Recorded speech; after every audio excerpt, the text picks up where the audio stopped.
Gracias Paz Iglesia, soy Tobías, obrero en la Iglesia Bautista de Bendición, Ministerio Pastor Dexon Lira en Argentina. Estamos estudiando el libro de Apocalipsis capítulo 3. Y luego la pastora Leila compartiendo una reflexión y porciones del libro de Herbert Locker, Apocalipsis, el drama de los siglos. Y dice así la palabra de Dios. Escribe al ángel de la iglesia en Sardis, el que tiene los 7 espíritus de Dios y las 7 estrellas, dice esto. Yo conozco tus obras, que tienes nombre de que vives y estás muerto. Sé vigilante y afirma las otras cosas que están para morir, porque no he hallado tus obras perfectas delante de Dios. Acuérdate pues de lo que has recibido y oído, y guárdalo y arrepiéntete, pues si no velas, vendré sobre ti como ladrón, y no sabrás a qué hora vendré sobre ti. Pero tienes unas pocas personas en Sardis, que no han manchado sus vestiduras, y andarán conmigo en vestiduras blancas porque son dignas. El que venciere será vestido de vestiduras blancas, y no borraré su nombre del libro de la vida. Y confesaré su nombre delante de mi Padre y delante de sus ángeles. El que tiene oído, oiga lo que el Espíritu dice a las iglesias. Gracias y paz, quien les habla la pastora Leila en Misión acá en Argentina, y vamos a hablar un poquito al respecto de esa carta que el Señor le mandó a la iglesia de Sardis, y habla claramente y vuelve a reafirmar como en las otras cartas cuando dice: yo conozco tus obras, que tienes nombre de que vives y estás muerto.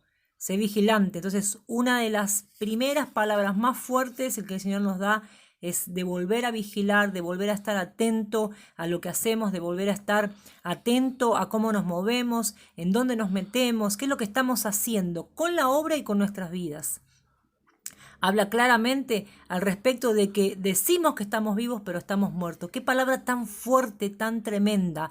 De reconocer que esto que dice la Biblia, la fe sin obras es muerta. Entonces hoy, si tu vida no está involucrada con la obra, si no te estás moviendo, si no estás dando palabras, si no estás anunciando las nuevas noticias, despertá, iglesia, despertá, vos que estás ahí escuchando este audio, y empezá ahí desde donde estás, desde donde te tocó estar en esta cuarentena, movete, empezá a levantarte, empezá a traer vida a tu vida. Que salgas de esa muerte espiritual en la que te encontrás por no estar haciendo la obra, por no estar asumiendo tu lugar, por no estar levantándote como un soldado de Cristo.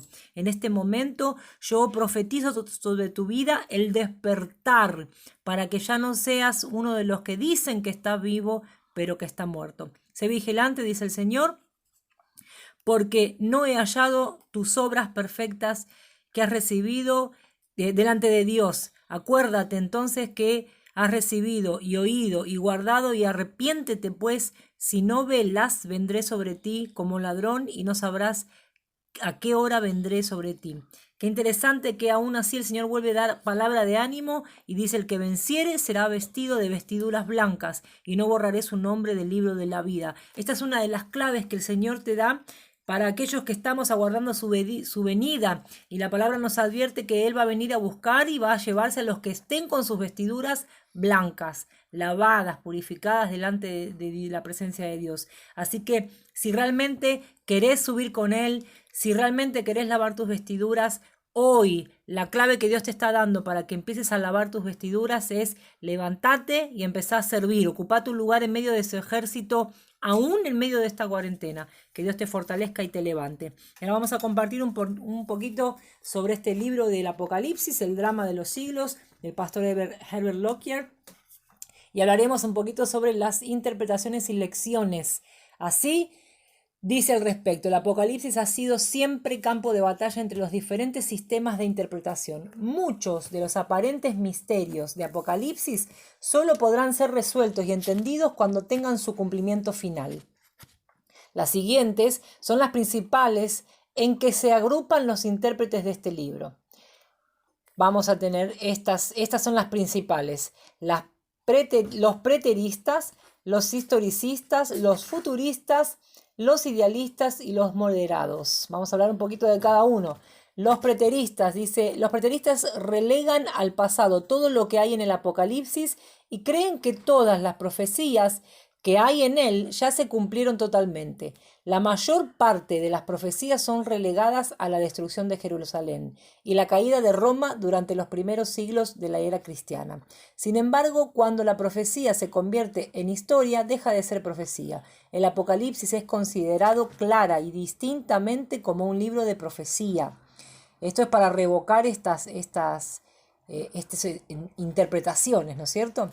Los historicistas interpretan el Apocalipsis como un estudio progresivo de la existencia de la Iglesia desde su inicio hasta su consumación. Los que sostienen este punto de vista histórico continuo aseguran que las profecías se han cumplido parcialmente, pero que hay en ellas algo que todavía no se ha cumplido. Algunas de estas, ellos afirman, se están cumpliendo ante nuestros propios ojos.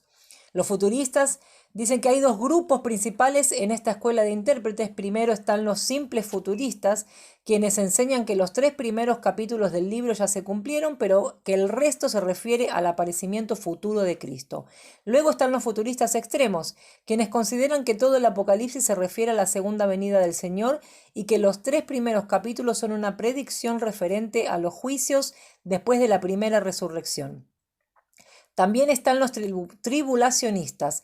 Algunos tribulacionistas creen que la iglesia no será arrebatada al final de lo que se describe en el capítulo 3, sino que se quedará sobre la tierra durante los primeros 3 años y medio de la tribulación y no será raptada sino hasta cuando suene la séptima trompeta del capítulo 11-15. Los defensores de esta interpretación enseñan que debemos seguir a la iglesia a través de los sellos y las trompetas. La iglesia visible debe pasar por toda la tribulación, pero la invisible deberá ser arrebatada antes de que empiece la segunda mitad de la tribulación, que será un periodo de juicios y castigos terribles que se derramarán sobre los pecadores de la tierra. Otros tribulacionistas creen que la iglesia pasará por toda la tribulación. Creen que Cristo no regresará por los suyos sino hasta que regrese con poder y gran gloria. Sin embargo, puesto que los sellos, las trompetas y las copas están relacionadas a los juicios venideros y se aplican solamente a judíos y gentiles, en realidad la iglesia no puede estar sobre la tierra después de Apocalipsis 3, porque la iglesia no está sujeta a juicio. Nuestra posición en esto es que el Señor salvará a los suyos de los horrores de la tribulación. Por cuanto has guardado la palabra de mi paciencia, yo también te guardaré de la hora de la prueba que ha de venir sobre el mundo entero para probar a los que moran en la tierra. Esto está en Apocalipsis 3:10. Vea también 1 Tesalonicenses 1:10. Con respecto a los tribulacionistas, entonces queda claro que está advertido al respecto de que la iglesia subirá antes de la tribulación, ¿sí? En el arrebatamiento. Los idealistas niegan todo lo significado histórico o profético al Apocalipsis y en lugar de eso lo ven simplemente como una presentación simbólica del conflicto entre el bien y el mal y de la victoria final del bien, aplicable a todos los tiempos y épocas. Los moderados quizás la verdad esté en medio de los puntos de vista extremos, ya que la profecía es frecuentemente progresiva y acumulativa. Por lo tanto, es posible combinar el sistema interpretativo histórico con el futurista. Los que vivieron en la época de Juan y fueron objeto de persecución y sufrimientos a manos de los emperadores romanos experimentaron algo del cumplimiento de la profecía que Juan profetizó. Pero las persecuciones del primer siglo no agotaron las predicciones de Juan, porque éstas señalan hacia un cumplimiento más completo. Tal como lo vive el mismo Juan, parece indicarlo en la guía de interpretación que nos da en las propias palabras de Cristo. Escribe las cosas que has visto, las que son, las que han de ser después de estas. Por lo tanto, el cumplimiento total de esta sección está todavía en el futuro. Entonces serán realizadas todas las predicciones y las promesas de las profecías en el reino del Mesías y el reino del Mesías será establecido. Entonces, acá podemos entender que realmente la contemplación, la adoración dirigida constantemente a Dios y al Cordero demuestra lo que será el reconocimiento final de la personalidad de Dios por parte del hombre cuando éste lo vea tal como es. Y así cerramos este estudio casi maratónico para poder llegar y completar en tiempo y forma. Así que espero que hayas podido empaparte de todo esto y que el Señor te edifique tu fe a través de su palabra en el nombre de Jesús. Amén.